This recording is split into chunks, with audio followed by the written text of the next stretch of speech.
Welcome back, everybody, to Two Guys and a Stack of Comics. My name is Reed. Along with me, as always, is Mike.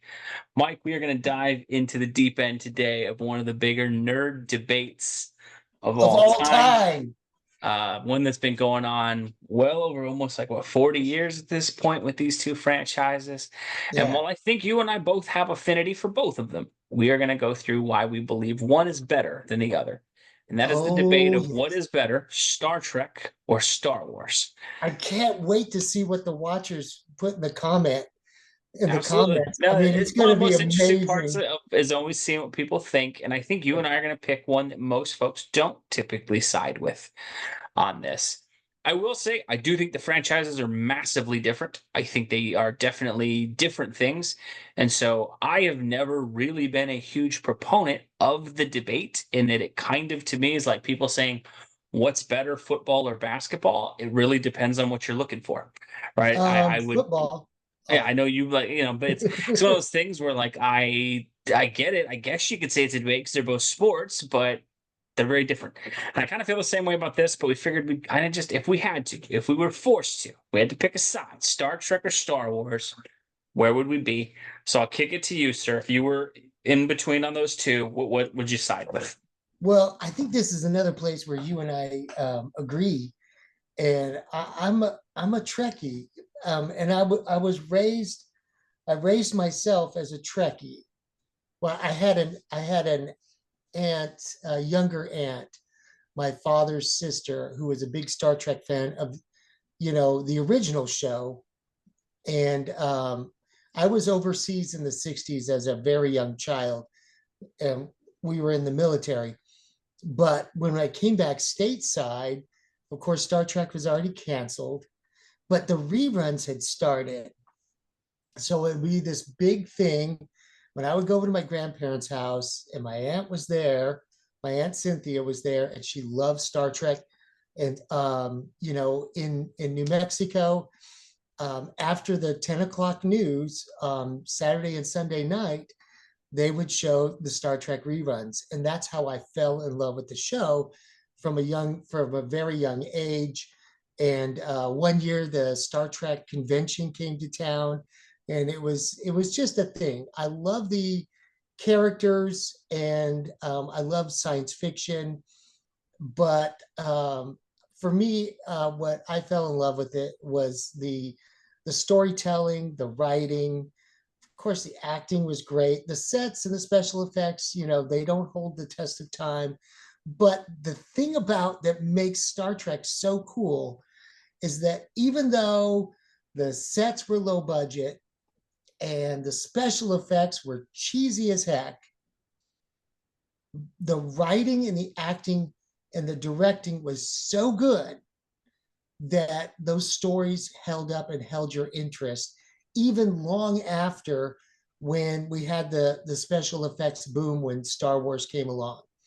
And so yeah, I've always been a Trekkie, but I love my Star Wars too. I love those first three films. Um, but and then the franchise has just gone on and on. I was one of those Trekkies when the next generation came out. I was like, no Kirk, no Trek.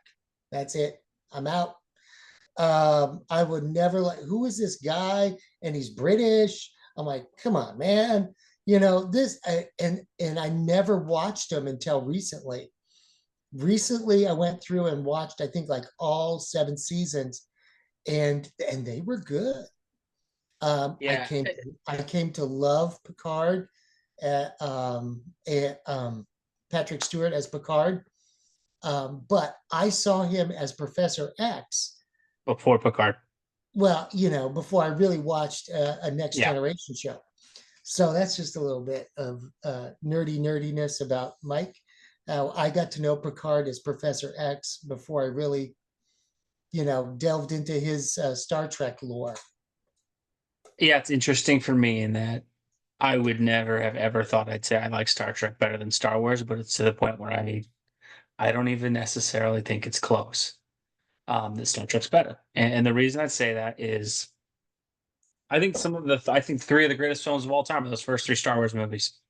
I think it's some of the strongest character work. I think it's amazing. Those movies hold up so well. They're so entertaining. They're such an ingrained part of my childhood. I love Star Wars forever because of those 3 movies. But I'll be honest, I don't know that I've ever enjoyed any content after that for Star Wars, and I've watched almost all of it. And I'll be honest, the prequels, there's some moments that are good, but overall, not great movies.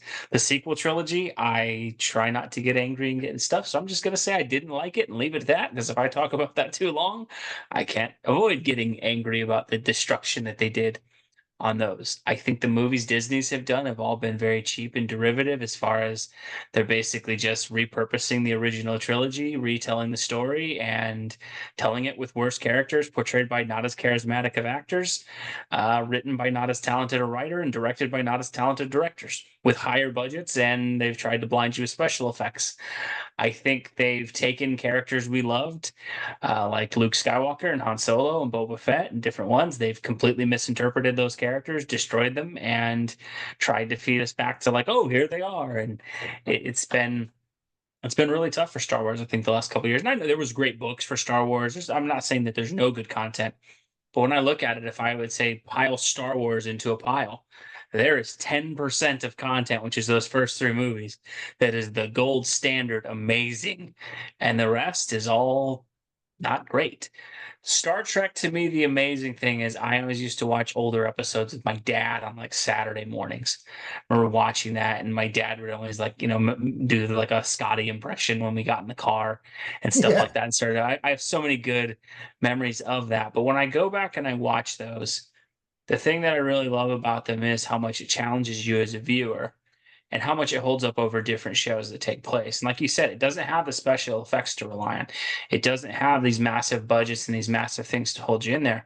It really is the strength of the character work, the strength of the plot, and just the overall way that those characters fit together as pieces on a board and throw them into whatever scenario and it works. And I think the biggest reason that that works is not only for the original series, it holds up incredibly well through Enterprise.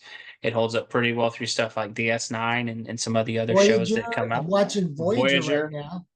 And to be honest, I mean, well, I'm not a fan of modern Star Trek. I don't really like any of the newer stuff they have. Picard had some good moments the 3rd season, and Strange New Worlds has had some decent episodes. But I would say Star Trek's definitely seen better days.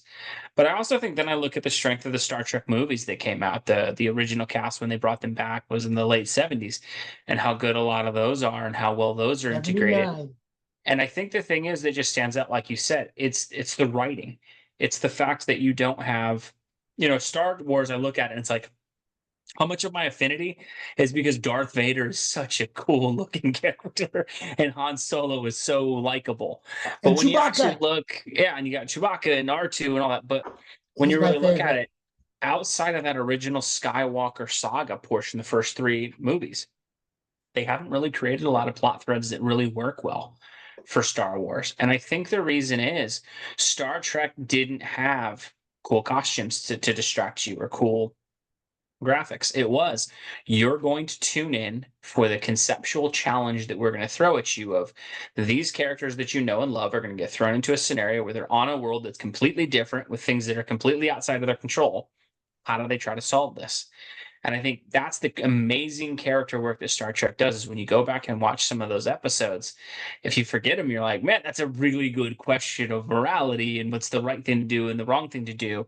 And I think a show that exists to challenge you like that, it's very, very rare that you can find one that can consistently do that. And I'm just always amazed when I go back to watch the original series and certainly Next Generation, how many times that happens where you're like, man, there's no amazing action scene here, but I was enthralled from start to finish simply because of Absolutely. the character work and the writing that they did.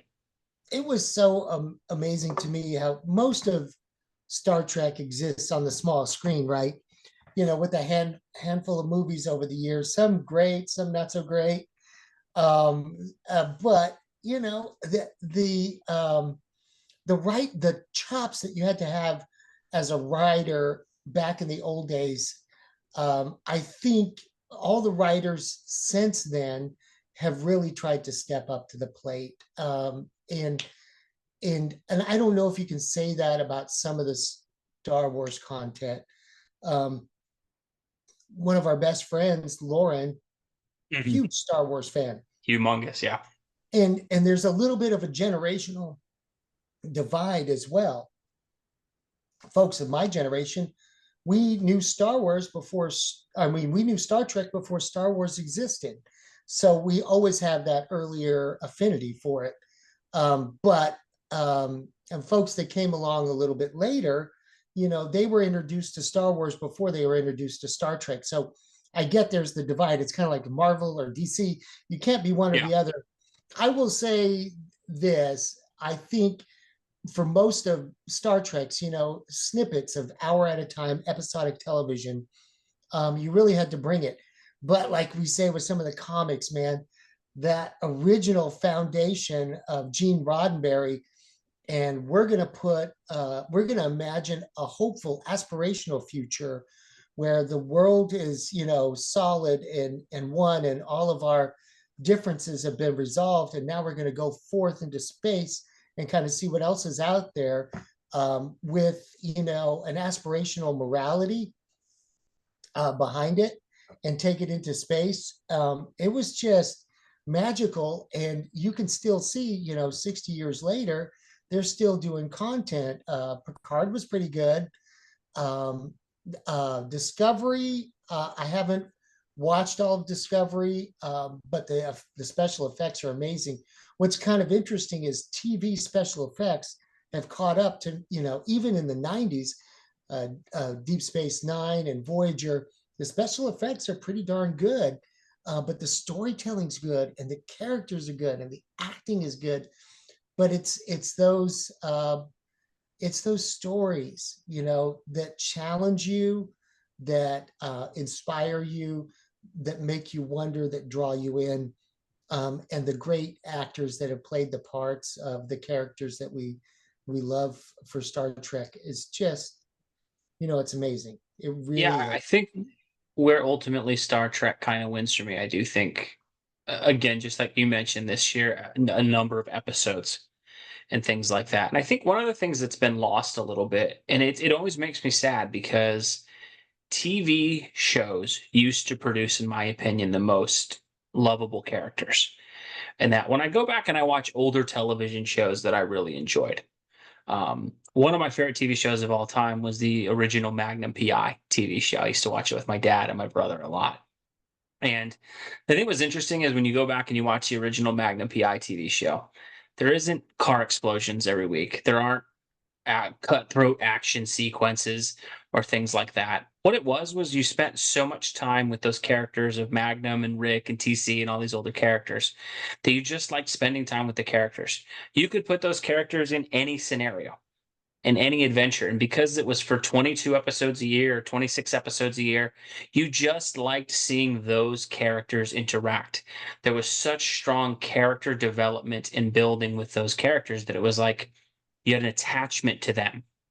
Movies, and I think this is where Star Wars has struggled, is there isn't really, outside of the cool special effects and things like that, there really isn't hundreds of hours of content for those characters because in all honesty, they never defined them well enough to have that. I think Yeah, that's the biggest piece that Star Trek works on is you spend what 60 something hours with Kirk in the original series, hundreds of hours with Picard.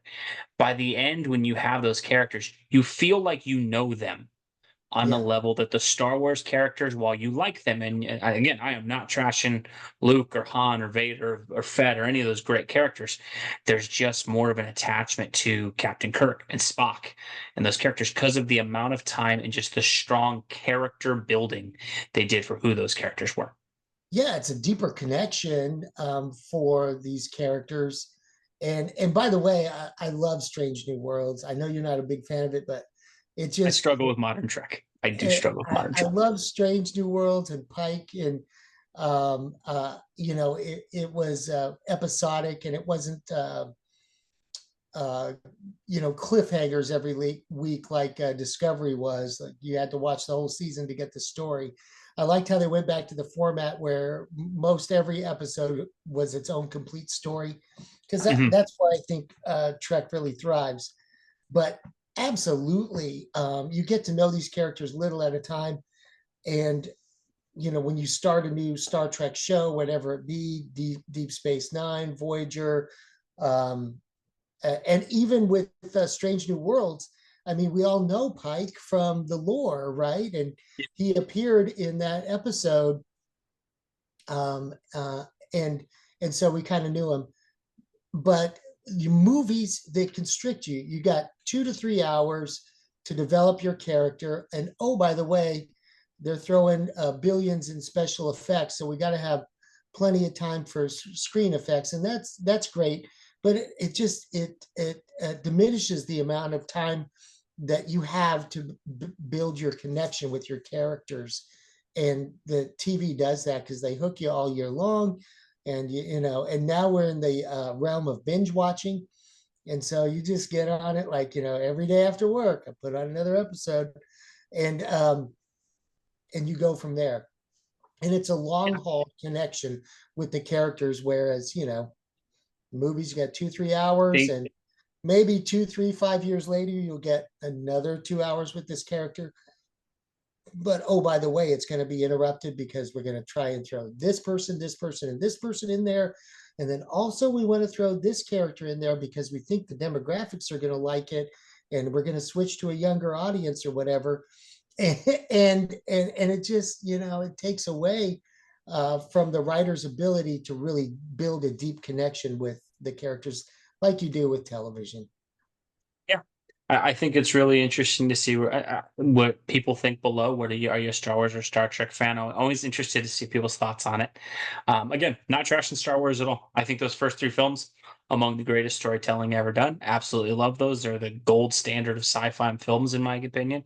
But I do think Star Wars as a franchise just doesn't hold up much after those first three films with what they did. There's some good moments, and I like stuff like Clone Wars and things like that. But I do think overall it's massively leaning towards Star Trek. I will say I do think both franchises are mired in a bit of a rut right now and have seen better days. And so I do hope both of them get a little bit of improvement, maybe some new creative minds, some refresh, maybe a little more George Lucas and George Roddenberry kind of, or Roddenberry and Lucas kind of folks coming in as opposed to what we have running the ship now for both of them. Let us know what you guys think below. Do you like Star Wars or do you like Star Trek more? Did we sway you one way or the other on with our arguments here? Always great to see what you guys think. Even if you think me and Mike are absolutely 100% wrong, we love seeing those Yeah, comments I as know. well. It's always I fun want to see to some see Star that. Wars fans in the comments below. I really do. Absolutely. And again, nothing Yeah. nothing against either franchise, just a slight preference from us on the Trek angle. As always, folks, thank you guys so much for watching. God bless you. You have a great rest of your day. Thanks, everybody.